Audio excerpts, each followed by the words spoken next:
12 বছর পর এসে কি হয় সেজন্য আর একটু অপেক্ষা করতে হবে।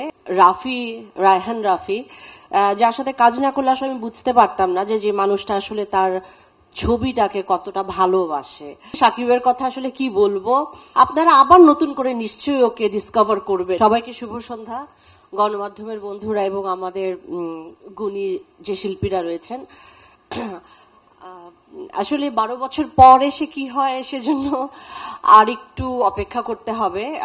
তবে আমি সবকিছু ছাপিয়ে বলবো যে ছবিটার কথা বলবো। সবকিছু, সব এফোর্ট সব তো আমাদের ছবির জন্য, সেটা আমি করি, সাকিব করে, বা আমরা একসাথে, অথবা পুরো টিম। আমার মনে হয় আপনারা সেটার উত্তর পেয়ে যাবেন একদিন পরে।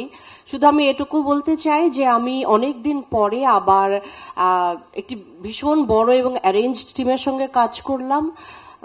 প্রথমেই বলবো আমি আলফায়ের কথা, যারা প্রডিউস করেছেন এই ফিল্মটা, এবং অবশ্যই রায়হান রাফি যার সাথে কাজ না করলে আসলে আমি বুঝতে পারতাম না যে মানুষটা আসলে তার ছবিটাকে কতটা ভালোবাসে।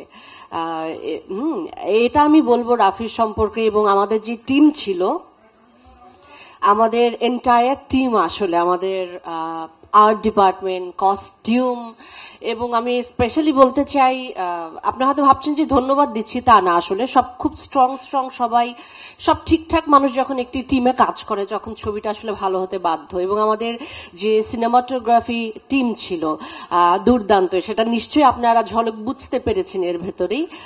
আর এবং আমাদের যে শিল্পীরা সবাই ছিলেন, আফজাল ভাইয়ের সঙ্গে কাজ করবার সৌভাগ্য হয়েছে আবার অনেকদিন পরে, যার হাত দিয়ে আসলে আমার কাজ শুরু হয়েছিল।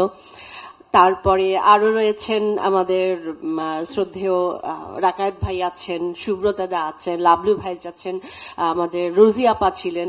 সব এত গুণী মানুষের সঙ্গে আসলে কাজ করলে না, সব কাজ এমনিতেই ভালো হয়ে যায়।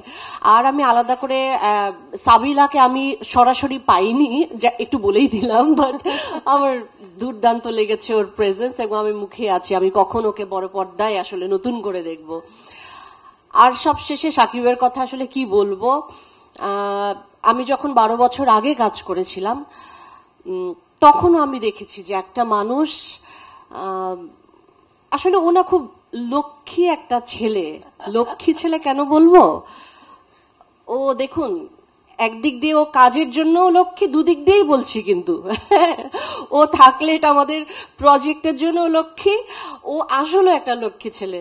ও যখন কাজ করে, ও যে কত পরিশ্রমী, ও যে কেমন করে কাজ করে, এবং একটা আর্টিস্টের সঙ্গে যখন কাজ করার যে আনন্দ, একজন এরকম মানে তৈরি আর্টিস্ট যে কিনা আসলে এত ভালো বোঝে টেকনিক্যাল এবং অভিনয়ের জায়গাটা, আপনারা আবার নতুন করে নিশ্চয়ই ওকে ডিসকভার করবেন। আমার আর বলবার কিছু না, but it was very delight to share, মানে ওর সঙ্গে আমার screen share. Thank you Shakib, thank you so much. মানে it was a wonderful journey. আর সবশেষে থ্যাংক ইউ আপনাদেরকে, আপনারা নিশ্চয়ই আমাদের ছবিটিকে একটা অন্য জায়গায় পৌঁছে দিবেন। Thank you Roni, thank you Chorki.